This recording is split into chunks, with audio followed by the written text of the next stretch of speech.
Hello everyone, my name is Gunkula Sneetu Reddy and today I'm going to perform cerebellar testing. The coordination of the muscle movement requires four areas of the nervous system to function in an integrated way. The motor system for muscle strength, the cerebellar system for normal rhythmic movement and steady posture, the vestibular system for balance and for coordinating head and body movements, the sensory system for position sense. Rapid alternating movements of arms. Show the patient how to strike one hand on the thigh and raise the hand, turn it over, and then strike the back of the hand down on the same place. Urge the patient to repeat these alternating movements as rapidly as possible. Observe the speed, rhythm, and smoothness of the movements. Now, show the patient how to tap the distal joint of the thumb with the tip of the index finger again as rapidly as possible. Again, observe the speed, rhythm, and smoothness of the movements. Now, ask the patient to tap the ball of each foot in turn as quickly as possible on your hand or the floor. Note any slowness or awkwardness. In cerebellar disease, instead of alternating quickly, these movements are slow, irregular, and clumsy, an abnormality called dysdiadochokinesis.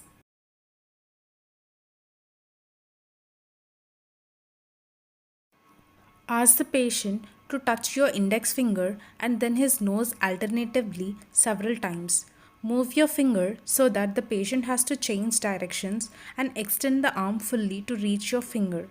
Observe the accuracy and smoothness of the movement and watch for any tremors.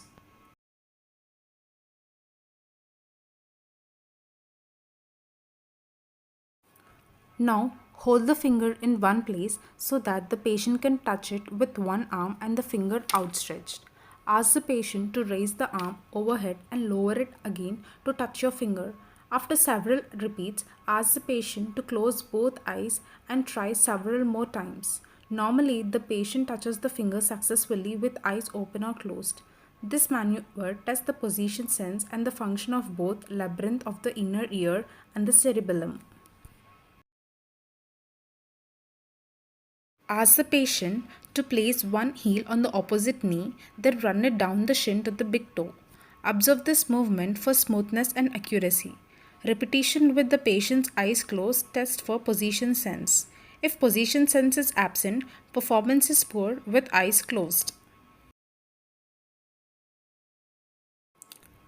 Walk across the room or down the hall, then turn and come back. Observe the posture, balance, and swinging of the arms and movements of the legs. Normally, the balance is intact, the arms swing symmetrically at the sides, and turns are smooth.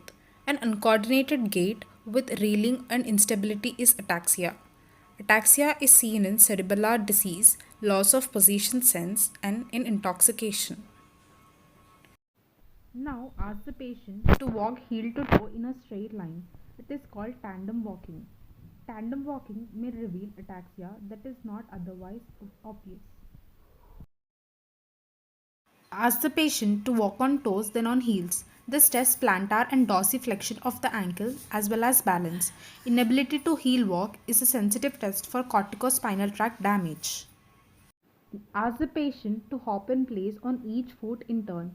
This tests proximal and distal muscle strength in the legs and requires both normal position sense and cerebellar function.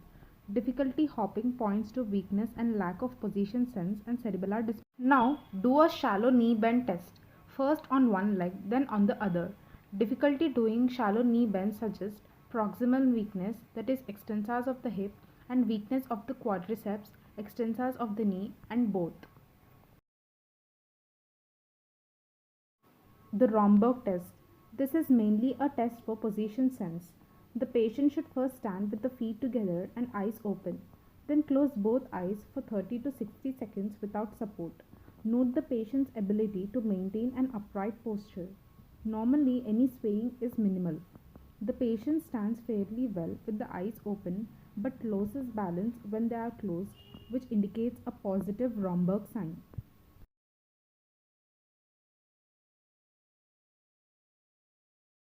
Now, test for pronator drift.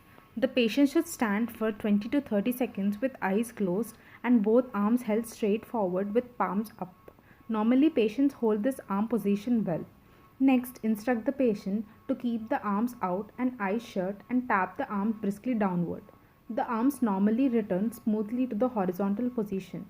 Positive pronator drift suggests corticospinal tract lesion in the contralateral hemisphere.